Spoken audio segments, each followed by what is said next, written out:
اور تمام حضرات نے بڑی محبت کے ساتھ سماعت فرمایا۔ دعا کریں اللہ تعالیٰ ان کے علم میں، لحن میں، آواز میں، صحت میں مزید برکتیں عطا فرمائے۔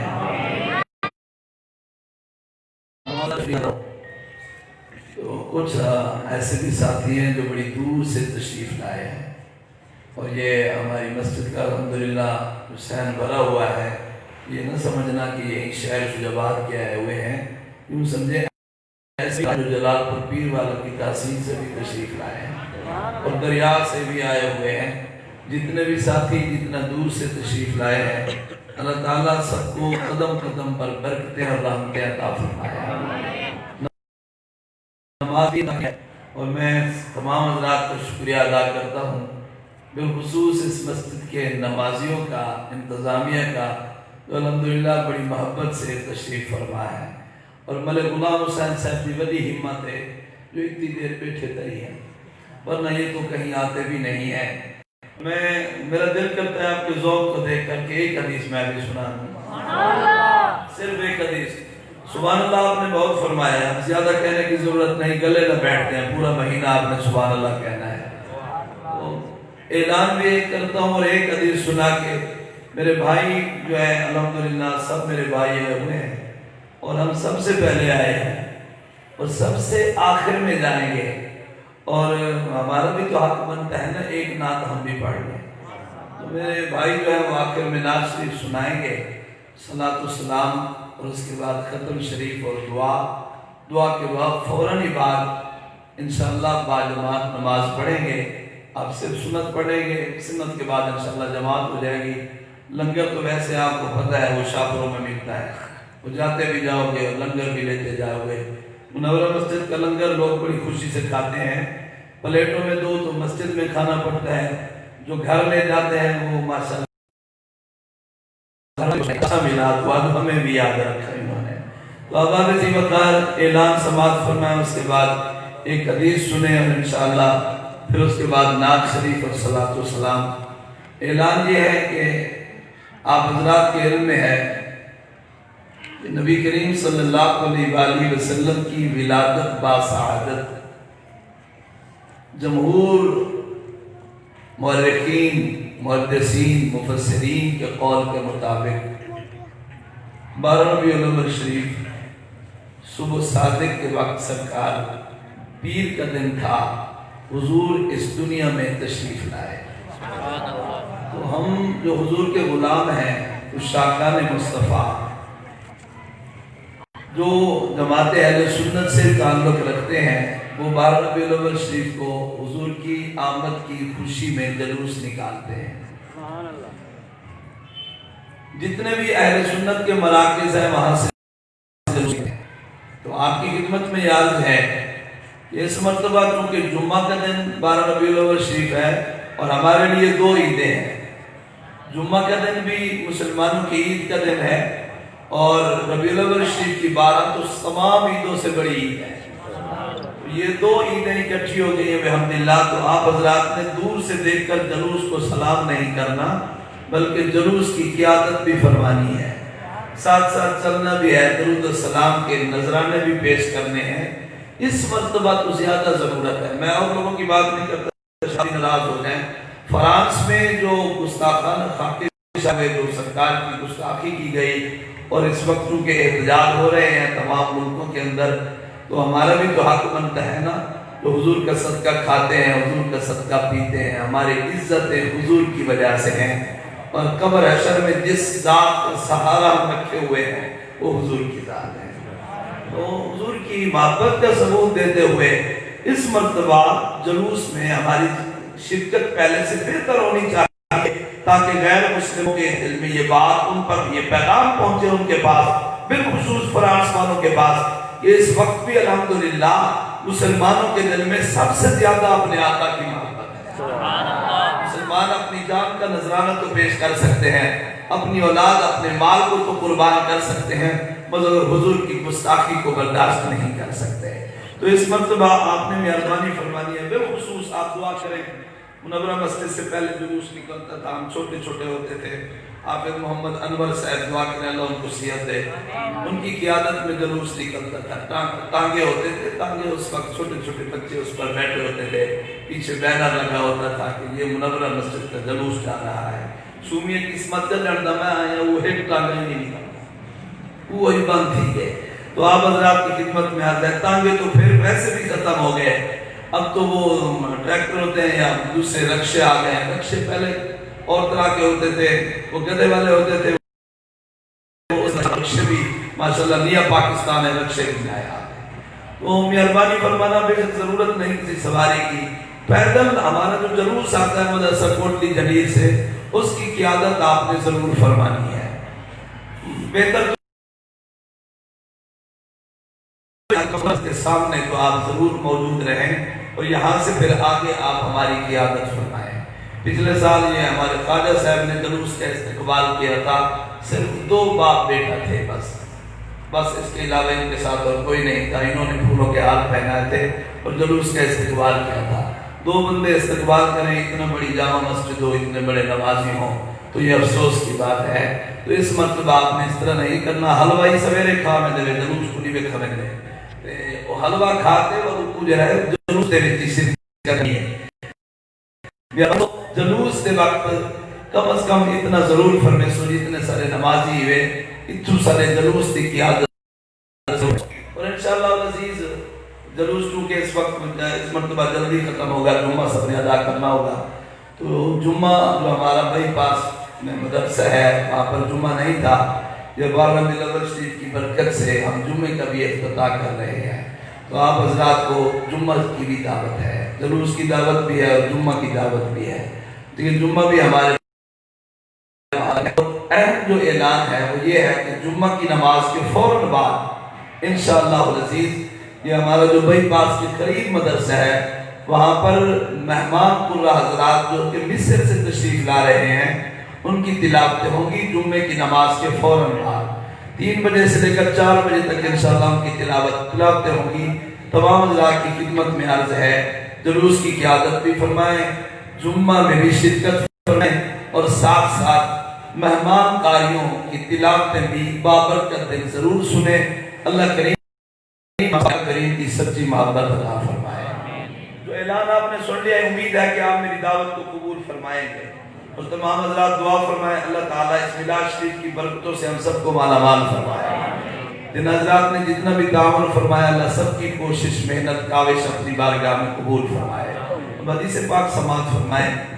سیدنا حضرت حذیفہ رضی اللہ تعالیٰ حضور کے وہ صحابی ہیں جن کو حضور کے رازوں کا علم تھا, حضور کے رازدان تھے حضرت حذیفہ رضی اللہ تعالیٰ. آپ فرماتے ہیں ایک دن میں بیٹھا ہوا تھا, صحیح مسلم شریف کی حدیث پاک باب الخندق آپ پڑھ کر دیکھیں. تو فرماتے ہیں بیٹھا ہوا تھا, ایک بندے نے یہ کہا کاش کہ میں اس وقت موجود ہوتا جب سرکار اس دنیا میں موجود تھے, تو میں حضور کی معیت میں حضور کی قیادت میں لشکر کے ساتھ روانہ ہوتا اور کافروں کے ساتھ میں جہاد کرتا. تو میری کتنی خوش قسمتی کی بات تھی. اب ہم ذکر سنتے ہیں نا سرکار کا تو ہماری یہ خواہش ضرور ہوتی ہے کہ یہ میرے نبی دے ذکر چیری چاس ہے وہ نبی دی زیارت کے لیے چاس ہے. ہم یہ سوچنے پر مجبور ہو جاتے ہیں کہ کاش کہ ہم اس وقت ہوتے جب سرکار موجود تھے تو زیارت کرنے سے کتنا لطف آتا. تو اب عزیز وقار حضرت حذیفہ کے سامنے وہ بیٹھے ہوئے تھے, کہنے لگے آپ بڑے خوش قسمت ہیں حضور, آپ نے حضور کی زیارت کی ہے. کاش کہ میں اس وقت موجود ہوتا, حضور کی زیارت بھی کرتا اور حضور کی معیت میں کافروں کے ساتھ کرتا. حضرت حذیفہ رضی اللہ تعالیٰ اس کی بات کو سن کر فرمانے لگے اچھا تو انہیں کرے. فرمایا دعوے تو بڑے لوگ کرتے ہیں مگر تو نے وہ وقت بھی یاد کیا ہے کہ ہم نے حضور کی معیت میں مشقتیں اور تکلیفیں کتنے برداشت کی. فرمایا ایک وقت تھا, آپ نے پھر غزوہ خندق کے حالات سنائے جس کو غزوہ احزاب بھی کہتے ہیں.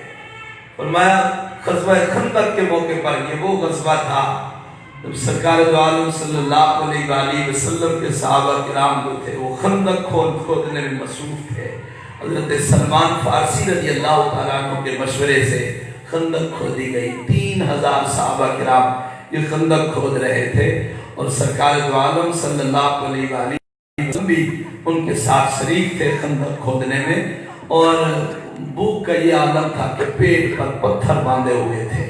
کام بھی جلدی کرنا تھا، کافر پہنچنے والے تھے. دشمنوں نے حملے کا جو منصوبہ بنایا تھا، پوری جمعیت اکٹھی ہو کر آ رہی تھی مدینہ شریف پر حملہ کرنے کے لیے. اور باہر نکل کر مقابلہ کرنا، جہاں 10,000 کا لشکر تھا، ادھر صرف 3,000 مسلمان تھے، وہ بھی خندق کھودنے میں مصروف. باہر سے دشمنوں نے حملہ کیا. اندر جو بنو قریظہ کے یہودی تھے، جو مسلمانوں کے حلیف تھے، انہوں نے معاہدہ توڑ دیا. اندر سے بھی دشمن حملہ کرنے لگے، باہر سے بھی دشمنوں نے حملہ کیا ہوا تھا. اور بڑا سخت موقع تھا اس وقت مسلمانوں کے لیے، بڑی آزمائش تھی. فرماتے ہیں غلاموں نے پیٹ پر پتھر باندھے ہوئے تھے. حضور کی خدمت میں عرض کیا، حضور بھوک کا یہ عالم ہے کہ پیٹ پر پتھر باندھے ہوئے ہیں. تمہارے اور میرے آقا نے اپنے پیٹ مبارک سے کپڑا ہٹایا تو حضور نے 2 پتھر باندھے ہوئے. تم نے تو 1 پتھر باندھا ہے، میں نے 2 پتھر باندھے ہوئے ہیں. تو اللہ رضی وقار یہ وہ موقع تھا کہ اس موقع پر سرکار کی 3 نمازیں بھی قضا ہوئی جو حضور نے بعد میں ادا فرمائی. اور حضور فرمانے لگے، اللہ ان کی قبروں کو آگ سے بھر دے جنہوں نے ہماری نمازیں قضا کرائی ہیں.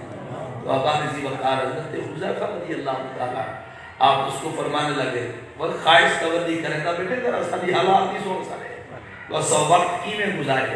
ذرا تھوڑا دیا اگر سبحان اللہ آگ سکو تو میں حکایت پڑھتے ہوں، منظر سنانا چاہتا ہوں. سبحان اللہ.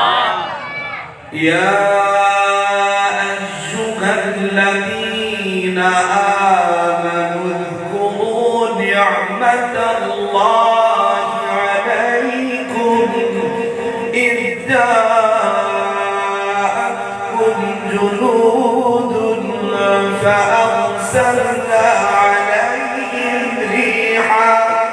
فأرسلنا عليهم ريحا وجنودا لم تروها وكان الله بما تعملون بصيرا. يا أيها الذين آمنوا، ایمان والو اللہ کی اس نعمت کو یاد کرو. اذ جاءتکم جنود، جب تمہارے پاس لشکر آیا تھا. فارسلنا علیہم ریحا، انہوں نے 1 مہینے تک کا محاصرہ کیا. اور اللہ کریم نے فرمایا ہم نے ہوا بھیجی. وجنودا لم تروها، ہم نے ایسا لشکر بھیجا جسے تم دیکھ نہیں رہے تھے. ہم نے ہوا کے ساتھ اور لشکر کے ساتھ تمہاری مدد کی. وَكَانَ اللَّهُ بِمَا تَعْمَلُونَ بَصِيرًا، فرمایا اللہ جو کچھ تم عمل کرتے ہو اللہ دیکھتا ہے. مومن جو تھے وہ تو حضور کے سچے غلام تھے، وہ تو ان کا ایمان تھا. اللہ کا وعدہ سچا ہے، اللہ اپنے نبی کی مدد فرمائے گا. اسلام غالب ہوگا. یہ غالب دین ہے، یہ مغلوب ہونے کے لیے نہیں آیا. مگر جو منافق تھے ان کی کیفیت کیا تھی؟ مومنوں کا ذکر بھی ہے لیکن میں صرف منافقوں کا ذکر کر کے وہ حدیث مکمل کر کے انشاءاللہ نعت بھی پڑھواتے ہیں.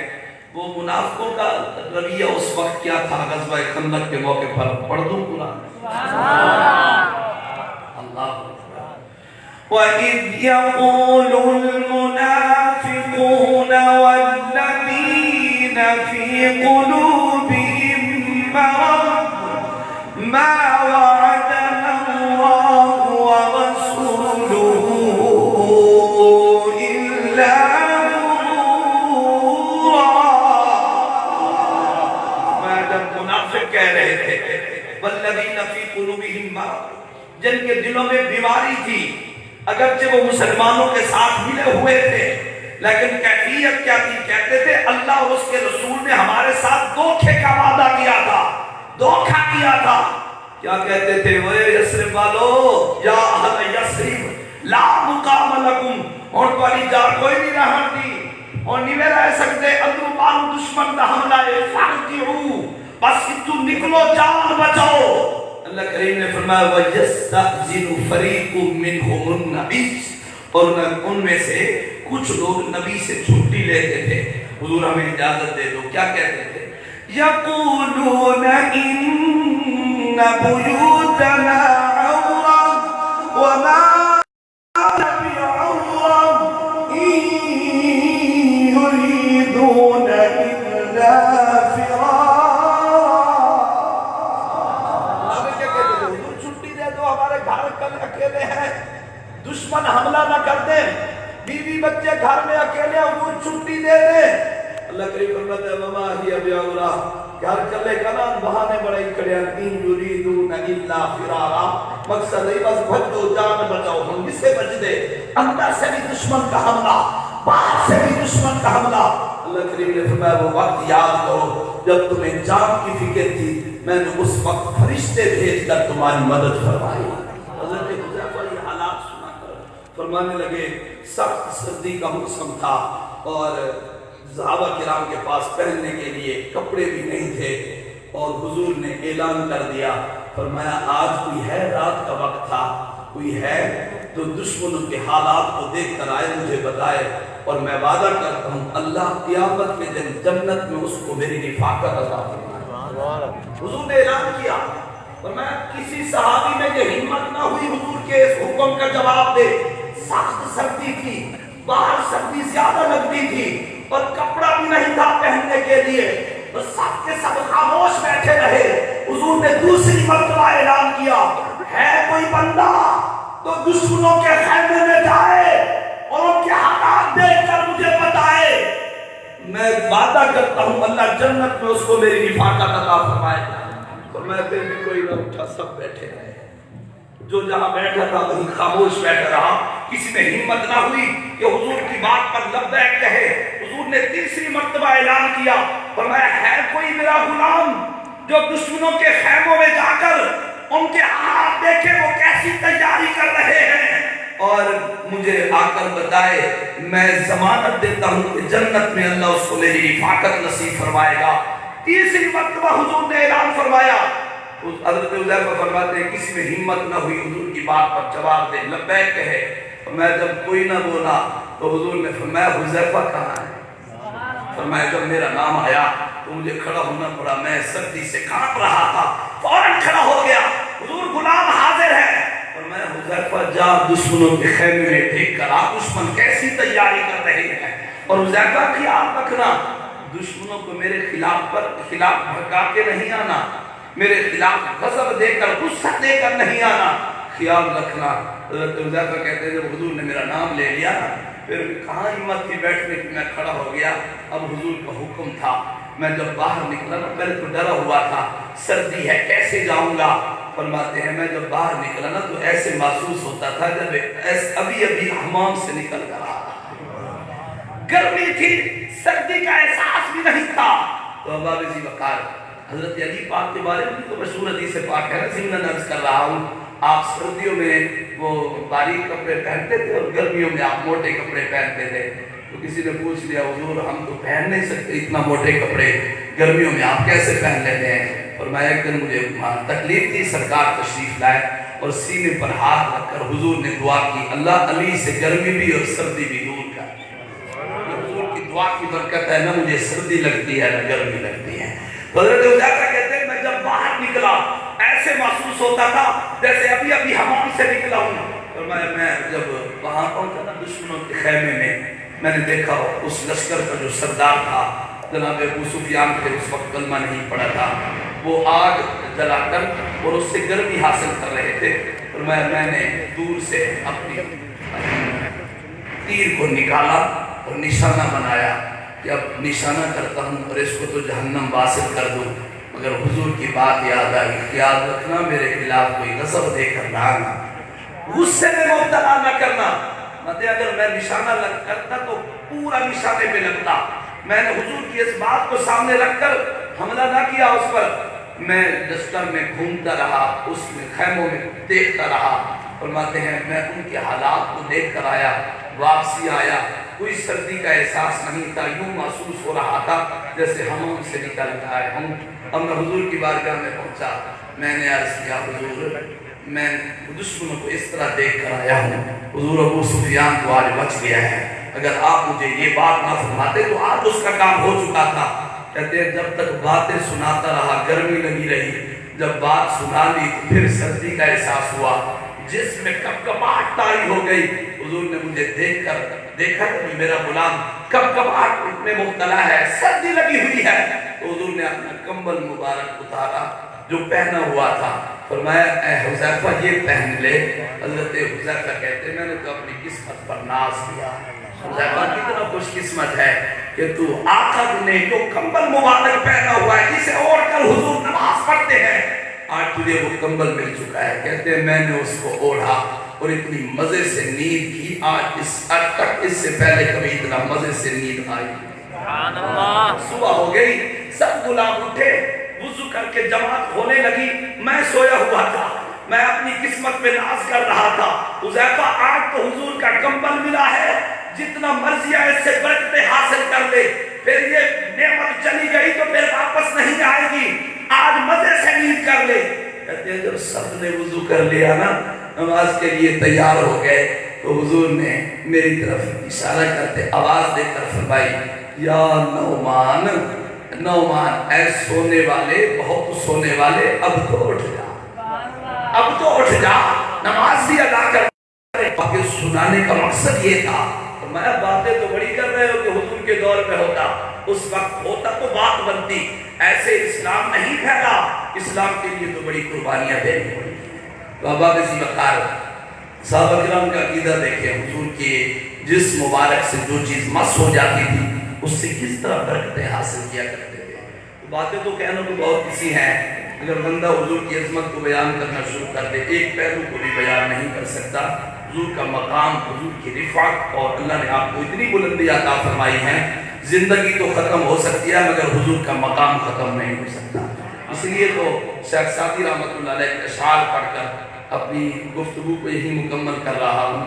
آپ فرماتے تھے بوسطہ کتاب میں تعریف کرتے کرتے آخر میں آپ نے جو اشعار فرمایا ہے, نچوڑ نکالا ہے, وہی سنیں اور انشاءاللہ اس کے بعد نعت شریف سنتے ہیں. حضرت شیخ سعدی رحمۃ اللہ علیہ فرماتے ہیں ندانم قدامی سخن گویا مت کہ والا تری سانچ من گویا مت ترائی زلولاک تمکی بسست سنائے تقاہاؤ یاسی بسست چه وصفت کند ذاتی نادما علیک الصلاة نبی وسلم.